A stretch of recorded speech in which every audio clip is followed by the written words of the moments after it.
different in content and organization from the Bengali Gitanjali, which was published a few years earlier, includes a poem from another volume, Naivedya, which is perhaps the most recognized poem by Tagore in the English language. There is almost universal consensus among scholars that Tagore did not do justice to his own poems when he published the English Gitanjali. But this particular poem, Where the Mind is Without Fear, numbered 35 in the English collection, retains its poignancy in translation, in the powerful directness of the political message, formulated though it is in the idiom of a personal prayer. We dedicate our performance of this particular poem to our vision for a better world, for everyone, a world free of injustice, a world that will measure progress by the degree of triumph over what Freud called the narcissism of small differences. Chitta jetha bhoy shunno, uchcho jetha shir, gyan jetha mukto, jetha griher prachir, apono prangano tole, divasho shorgori, boshadhare rakhe nai, khondo khudro kori. Where the mind is without fear, and the head is held high, where knowledge is free, where the world has not been broken up into fragments by narrow domestic walls. Jetha bakho hridayer utshomukh hote uchchosiya uthe, jetha nirbarito স্রোতে দেশে দেশে দিশে দিশে কর্মধারা ধায় অজস্র সহস্র চরিতার্থতায়. Where words come out from the depth of truth, where tireless striving stretches its arms towards perfection. যেথা তুচ্ছ আচারের মরুবালু রাশি বিচারের স্রোতপথ ফেলে নাই গ্রাসী পৌরসেরে করেনি শপথা. Where the clear stream of reason has not lost its way into the dreary desert, sand of dead habit. নিত্য যেথা তুমি সর্বকর্ম চিন্তা আনন্দের নেতা নিজ হস্তে নির্দয় আঘাত করি পিত ভারতের সেই স্বর্গে কর জগরিত. Where the mind is led forward by thee into ever-widening thought and action, into that heaven of freedom, my Father, let my country awake.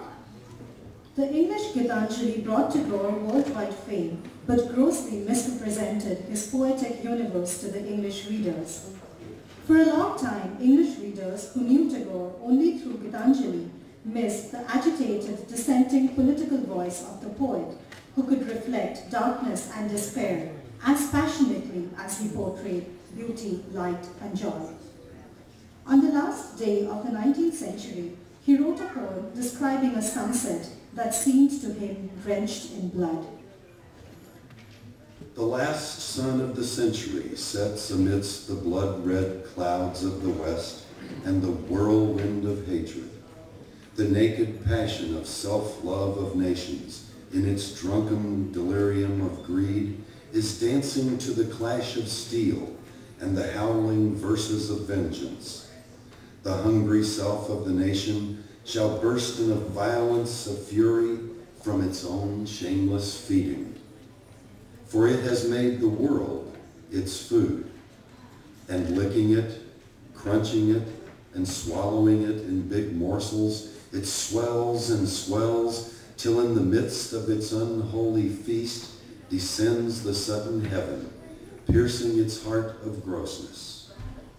The crimson glow of light on the horizon is not the light of thy dawn of peace, my motherland. It is the glimmer of the funeral pyre, burning to ashes the vast flesh, the self-love of the nation, dead under its own excess. Thy morning waits behind the patient dark of the east, meek and silent. Tagore was aware of his created image in the West and chose not to indulge the misconception further in his lecture tour in 1916-17.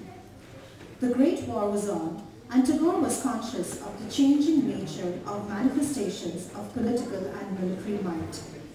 He made an early observation that will remain relevant as long as we continue to fight wars. How aerial bombing, used extensively for the first time in the First World War, affected an impersonalization of violence, rendering savage destruction of life respectable.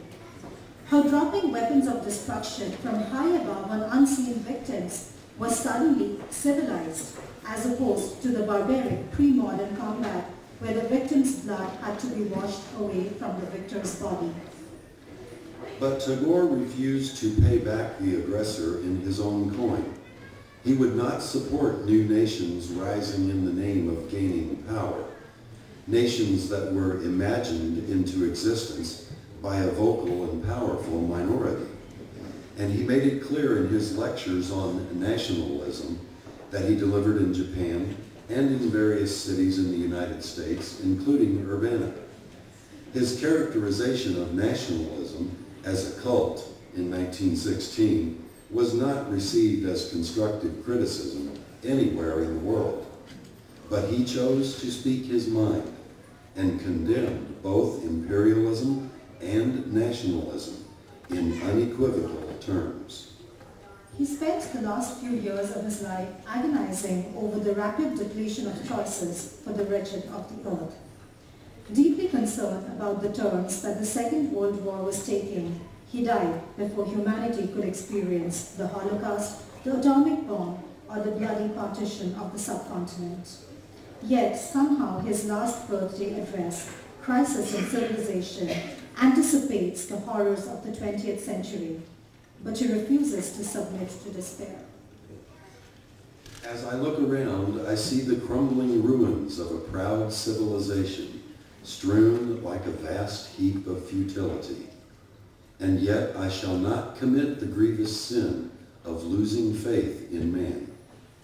I would rather look forward to the opening of a new chapter in his history after the cataclysm is over and the atmosphere rendered clean with the spirit of service and sacrifice.